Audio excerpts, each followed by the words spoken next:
On a le président de la République qui nous fait de la pensée magique en nous disant tout ira très bien. Après, on peut imaginer que c'est aussi son rôle en ce moment. On attendait des annonces d'Olivier Véran qui, en gros, nous dit les enfants, passons le week-end, on verra ce qui se passe dimanche soir. Et on a en permanence une perception, si vous voulez, de prises de parole qui peuvent paraître soit contradictoires, soit contre-intuitives.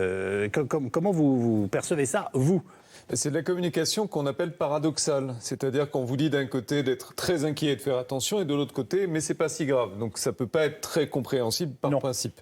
C'est comme ça depuis le début, donc j'ai envie de dire, on s'est habitué progressivement à ce qu'on appelle des injonctions paradoxales. Oui.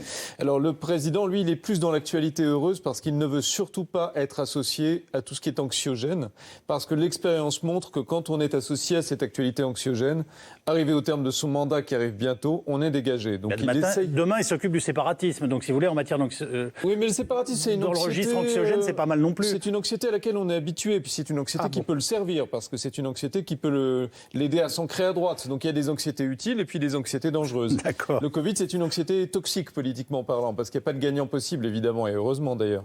Mais en revanche, c'est sur le séparatisme, il y a des gagnants, des perdants, il peut gagner. Donc, et Olivier Véran, lui, il fait l'actualité malheureuse. Donc, il fait le quotidien de l'épidémie. Et lui, il essaie d'imposer le ton qu'avait trouvé Édouard Philippe en mars, souvenez-vous, des longues conférences didactiques avec des spécialistes pour vraiment vous expliquer, Yves, ce que c'est qu'une courbe. Personne n'a rien compris, mais on a le sentiment d'être pris en charge. Il y avait le professeur Fontanet, donc on se sent tout de suite mieux. C'est l'idée, c'est que quand vous allez voir un médecin, vous ne comprenez pas nécessairement ce qu'il vous dit, mais vous faites confiance à sa science. On essaie de restaurer ce lien de confiance. C'est plutôt pas mal fait. Après, c'est très politique. Quand on annonce qu'on verra dimanche soir si les indicateurs ont changé, les indicateurs ne changeront pas, je parle sous votre contrôle, messieurs, mais les indicateurs ne changeront pas d'ici dimanche. C'est une décision politique pour éviter une bronca comme avec Marseille.